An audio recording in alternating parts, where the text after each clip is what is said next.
السلام علیکم جی 17 مئی اور صبح کے کچھ 10 بج رہے ہیں۔ میں اس وقت ملتان شہر کے قدیمی علاقے میں چوک حرم گیٹ میں موجود ہوں۔ یہ حرم گیٹ ہے اور یہ اس کے اندر جانے کا بازار جانے کا راستہ، دائیں بائیں کو مسجد کے اندر جانے والی وہ النگ پھوٹتی ہے، اور یہ اس کے بالکل سامنے دیکھیے یہ نشاط روڈ ہے۔ یہ وہ روڈ ہے جو ملتان کے معروف بازار حسن کو جاتی ہے، اور یہ والی سڑک جو ہے یہ سٹی اسٹیشن کی طرف جا رہی ہے، نہیں معذرت سٹی اسٹیشن نہیں، ریلوے روڈ ہے، یہ مین چھاونی اسٹیشن کی طرف جا رہی ہے،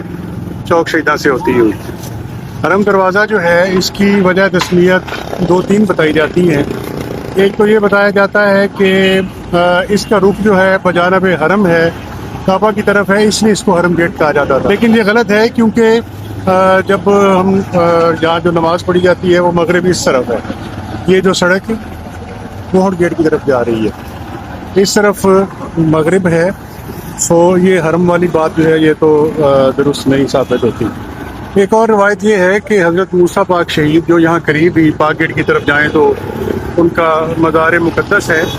وہ جب 10ویں صدی عیسوی میں تشریف لائے، 10ویں صدی ہجری میں معذرت، تو وہ اس دروازے سے داخل ہوئے اپنی اہل خانہ کے ساتھ، اس لیے اس کو حرم دروازہ جو ہے وہ کہا جاتا ہے۔ اور اس کے علاوہ تیسری بات یہ ہو سکتی ہے کہ چونکہ یہ بالکل اس کا راستہ جو ہے یہ بازار حسن کی طرف کھلتا ہے، یہ راستہ تو اس کا نام نشاط روڈ ہے کہ یہاں پر شام کو نشاط کی محافل جو ہیں وہ برپا ہوا کرتی تھی، تو اس کو نشاط روڈ کہتے ہیں۔ اور اس کے آگے جا کے ایک چوک سا بنے گا، وہاں سے گل روڈ ایک سڑک نکلے گی، وہ خاص اندرونی حصہ تھا بازار حسن کا۔ تو حرم جو ہے چونکہ زنان خانے کو بھی کہا جاتا ہے، عورتوں کے رہنے کی جگہ کو بھی کہا جاتا ہے حرم، اور اس کے علاوہ جو ایک منکوحہ لونڈی ہوتی ہے اس کو بھی حرم کہا جاتا ہے، تو ممکن ہے کہ یہ دروازہ کیونکہ اس طرف کو کھلتا ہے اس بازار کی طرف، تو اس کو اس لیے حرم گیٹ کہا جاتا ہو۔ بہرحال اگر کوئی اور وجہ یا کوئی مصدقہ